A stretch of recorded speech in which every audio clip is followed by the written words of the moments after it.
President Trump is hinting that he may send National Guard troops into more cities. At an event at the White House Rose Garden last night, the president said he's considering sending troops to Chicago, New Orleans, and Portland, Oregon. The Trump administration once again finds itself at the center of controversy. In a whirlwind of political drama, President Donald Trump has hinted at expanding a federal crime crackdown to more American cities, sparking fears of an authoritarian turn in U.S. governance. At the same time, the release of newly surfaced Jeffrey Epstein records has entangled the White House in a saga of secrecy, scandal, and suspicion. And if that wasn't enough, the Supreme Court has given Trump a green light to expand immigration enforcement, further stoking national divisions. This is more than just a week of political headlines. It is a glimpse into the way Trump is reshaping the boundaries of presidential power, testing the resilience of American democracy, and fueling debates about crime, immigration, and corruption. The questions are urgent. Is the president protecting America or undermining its freedoms? Is crime enforcement a shield of safety or a cloak for political ambition?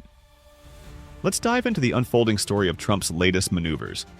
From Epstein's shadowy legacy to looming National Guard deployments to immigration crackdowns in major cities. Chapter 1. The Shadow of Epstein. Few names cast as long and dark a shadow over American politics as Jeffrey Epstein.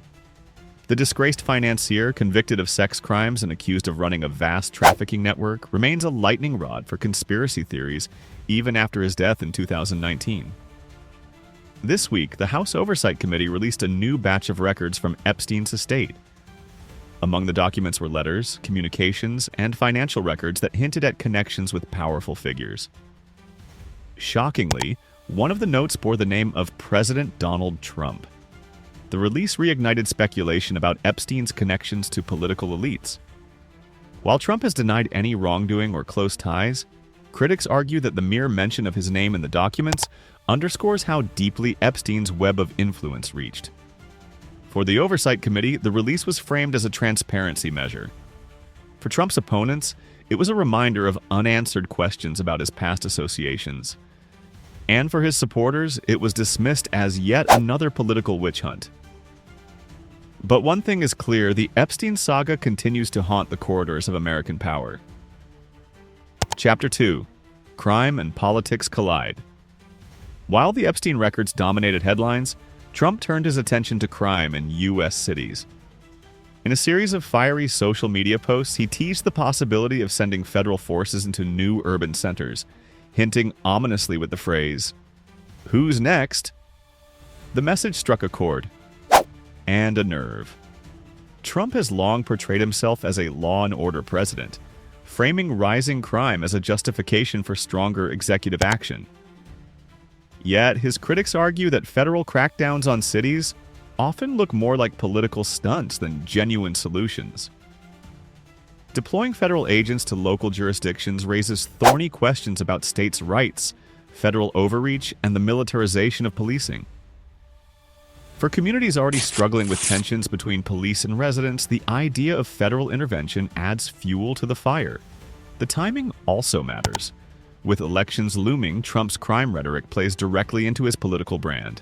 He positions himself as the only leader tough enough to restore order, even if it means clashing with mayors, governors, and public opinion. Chapter 3. The National Guard Debate. At the heart of Trump's crime, crackdown proposal is the potential use of the National Guard. But here lies a problem. The American people don't appear to support it. Two recent polls found widespread opposition to deploying the Guard for urban crime control. For many, the image of soldiers patrolling American streets conjures fears of authoritarianism. Critics argue that such deployments blur the line between civilian law enforcement and military power, a line the U.S. has historically been cautious not to cross. Supporters counter that extraordinary times require extraordinary measures. They point to rising crime rates in some cities as justification for dramatic federal intervention. But even among conservatives, there is unease about the precedent such actions would set. Would every future president be empowered to send troops into cities at will? Or would Trump's actions remain an extraordinary and dangerous was exception. Chapter 4. Immigration enforcement ramps up. While crime dominated headlines, immigration policy also surged back into the spotlight. The Supreme Court handed Trump a significant victory by backing his push for roving ECE patrols in Southern California. These patrols give federal immigration agents broader authority to stop and question individuals suspected of violating immigration laws, even outside traditional checkpoints. Critics call the policy a license for racial profiling. Supporters argue it is a necessary tool to combat illegal immigration. Simultaneously, immigration enforcement operations ramped up in Chicago and Boston, cities with large immigrant populations and vocal sanctuary policies. Federal raids reignited tensions between local officials and the White House, with mayors accusing Trump of targeting their communities for political gain. The expansion of immigration enforcement reflects Trump's consistent approach, using aggressive executive actions to reshape America's policies, regardless of pushback from states or cities. Chapter 5. Public Opinion and Political Calculations. At first glance, Trump's moves on crime and immigration appear risky. Polls suggest Americans are wary of military-style crackdowns and skeptical of expanded immigration raids. Yet politically, Trump may see an advantage. His base has consistently supported tough-on-crime and anti-immigration policies. For them, Trump's willingness to defy norms and take bold action is a feature, not a flaw. The louder his opponents cry foul, the stronger his message of defiance resonates. For Democrats, the challenge is balancing criticism of Trump's policies with solutions that address real concerns about crime and border security. Simply opposing Trump risks feeding his narrative that they are weak on law and order. Offering alternatives requires navigating a politically divided landscape where compromise is scarce. The political stakes are high. Trump's ability to frame the debate on crime and immigration could shape the contours of upcoming elections. Chapter 6. The Courts as Battleground. The Supreme Court ruling on ICE patrols underscores how the judiciary has become central to Trump's strategy. Time and again, his administration has faced legal challenges to its policies. And time and again, the courts have played a decisive role in determining their fate. With a conservative majority, including 3 justices appointed by Trump, the Supreme Court has often sided with the administration. Critics argue this has emboldened Trump to push legal boundaries further, knowing he has allies on the bench. But the reliance on courts also highlights the fragility of Trump's approach. A single ruling against him can derail entire policies, and as lower courts continue to scrutinize his actions, the legal battles show no signs of slowing. Chapter 7. The Legacy of Law and Order Presidents. Trump's rhetoric and actions place him in a long line of presidents who have used crime as a political tool. Richard Nixon built his 1968 campaign around promises to restore law and order amid social unrest. Ronald Reagan's war on drugs reshaped policing and incarceration for decades. Trump, however, adds a new twist. Where past presidents used legislative and policy tools, Trump leans heavily on executive authority and federal deployments. His approach bypasses Congress, sidelines local officials, and relies on forceful symbolism. The result is a presidency that merges crime control with political theater, blurring the lines between governance and campaign strategy. Whether this approach will cement his legacy or tarnish it remains to be seen.